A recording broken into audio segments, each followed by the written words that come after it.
طيب انا عندي سؤال مهم جدا. احنا لحد دلوقتي في تصفيات افريقيا لعبنا 4 ماتشات. ايه رايك في اداء منتخب مصر؟ ال4 ماتشات لعبنا فيهم بوتسوانا، الراس الاخضر، وموريتانيا مرتين. مره كسبنا 4-0، ومره كسبنا 3-0، ومره كسبنا 2-0، ومره كسبنا 1-0.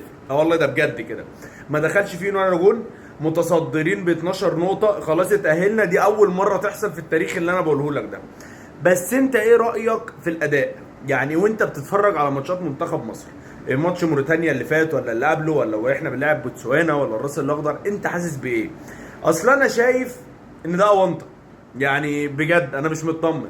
انا من اكتر الناس اللي كانت بتقول ان لازم حسام حسن يمسك منتخب مصر، يعني عشان نخلص من الزيطه دي. مسكوه ورونا، وانا كنت حاسس ان هيجي منه حاجه. وانا دلوقتي مش بقول ان انا مش عايزه ان هو فشل، مفيش خالص الكلام ده. هو اللي انا بقوله اللي انا شايفه وانا بتفرج على الماتشات، ان احنا لو لعبنا اي منتخب كبير هنزعل.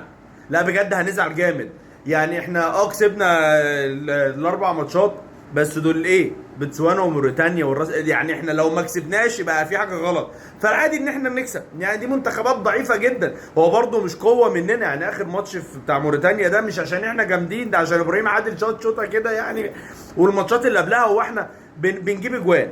بس المنتخبات اللي قدامنا تعبانه قوي. فانا شايف ان الوضع اونطه قوي. يعني مش يعني انا حاسس ان احنا لو لعبنا المغرب، لعبنا السنغال، لعبنا منتخب من المنتخبات القويه، ولا رحنا بقى ايه تاهلنا كاس عالم بقى والمفروض هنلاعب منتخبات بقى، يعني هنزعل جامد بجد. المفروض بعد كام ماتش كده تلاقي بقى جمل تكتيكيه، تلاقي بقى خلاص المدرب بقى ملتزم على خطه واحده، تلاقي بقى ملامح للمنتخب بتاعت حسام حسن يبان. انا لسه مش شايف الكلام ده. يعني انت بتلعب بكام؟ يعني ايه الخطه اللي بتلعب بيها؟ طب ايه الجمل اللي بتلعب بيها؟ طب هل احنا منتخب دفاعي وبنلعب على المرتدات، ولا احنا منتخب هجومي، ولا احنا بنلعب على الاستحواذ انت شايف شكل المنتخب؟ لا احنا لسه ما نعرفش. مفيش اي حاجه، ومش شايف ان في اي حاجه بتدل ان احنا بنلعب حاجه معينه.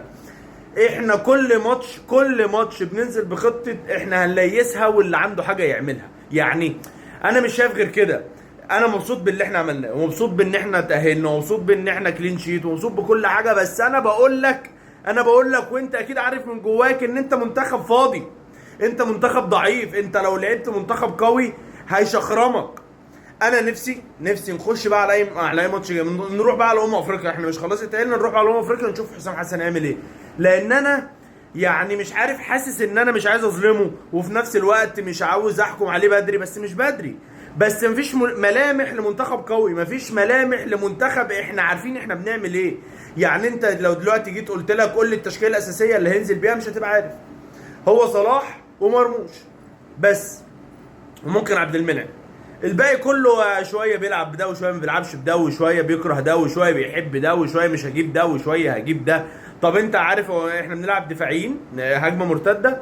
ما تعرفش. احنا بنلعب هجوميين؟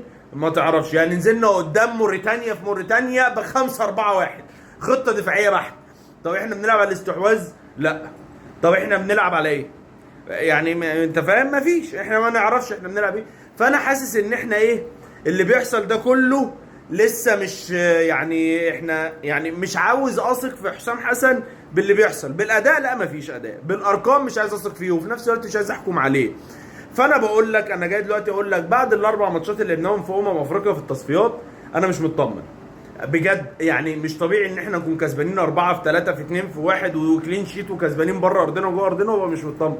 انا مش مطمن. حاسس ان احنا لو لعبنا منتخب كبير، بس يعني انا لسه برضو ايه، مش ده الحكم النهائي. انا مستني بقى ايه، مستني نلعب، مستني نروح بقى بطوله، ولا نستني نلعب فرقه جامده عشان اشوف حسام حسن هيعمل ايه. بس مبدئيا انا مش شايف اي طريقه لعب، مش شايف منتخب حسام اللي يتقال عليه ده منتخب حسام حسن. لا لسه عادي. احنا بننزل اللعيبه اللي عندنا الجامدين، واللي بيعرف يعمل حاجه يعملها.